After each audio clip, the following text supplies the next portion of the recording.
नवा रायपुर में हमने नेशनल फॉरेंसिक साइंसेस यूनिवर्सिटी के कैंपस का भूमि पूजन किया है।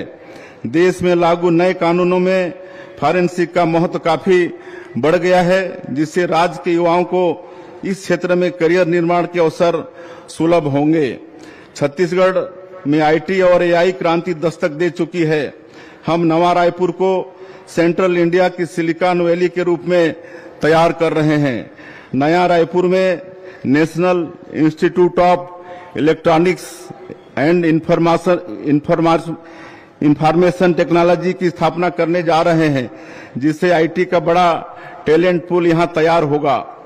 हम जॉब मार्केट की जरूरत के मुताबिक वर्क फोर्स तैयार कर रहे हैं। प्रदेश के युवाओं को कौशल युक्त बनाने के लिए स्किल इंडिया मिशन पर काम किया जा रहा है। नवा रायपुर में हम लाइवलीहुड सेंटर ऑफ एक्सीलेंस आरंभ कर रहे हैं। हम जनजातीय बहुल बस्तर संभाग के सभी 32 विकास खंडों में कौशल विकास केंद्र के माध्यम से युवाओं को विभिन्न व्यवसायों का प्रशिक्षण दे रहे हैं।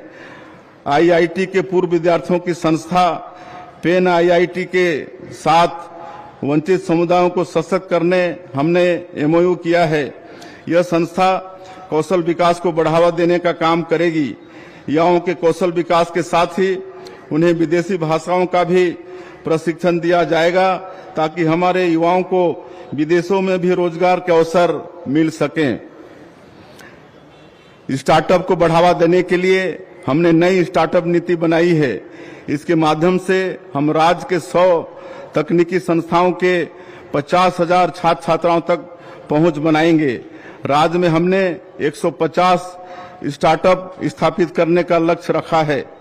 ईज ऑफ लिविंग के साथ ही स्पीड ऑफ बिजनेस की ओर बढ़ते हुए हमने 350 से अधिक रिफॉर्म किए हैं। सिंगल विंडो सिस्टम से प्रदेश में निवेश सरल, सहज और पारदर्शी हो गया है। नई औद्योगिक नीति की बुनियाद पर विकसित छत्तीसगढ़ की भव्य इमारत तैयार होगी। नई औद्योगिक नीति में हमने सबसे ज्यादा जोर पावर सेक्टर पर दिया है। इस सेक्टर में हमें 3 लाख करोड़ रुपए से अधिक के निवेश प्रस्ताव प्राप्त हुए हैं। इससे छत्तीसगढ़ विकसित भारत का पावर हाउस बनेगा। निवेशकों के लिए छत्तीसगढ़ पसंदीदा राज्य बन चुका है। हमने दिल्ली, मुंबई, बेंगलुरु के साथ ही रायपुर में इन्वेस्टर समिट किए हैं। इन समिट के माध्यम से अब तक 6,65,000 करोड़ रुपए के निवेश प्रस्ताव मिल चुके हैं। नई औद्योगिक नीति में हम नए जमाने के उभरते हुए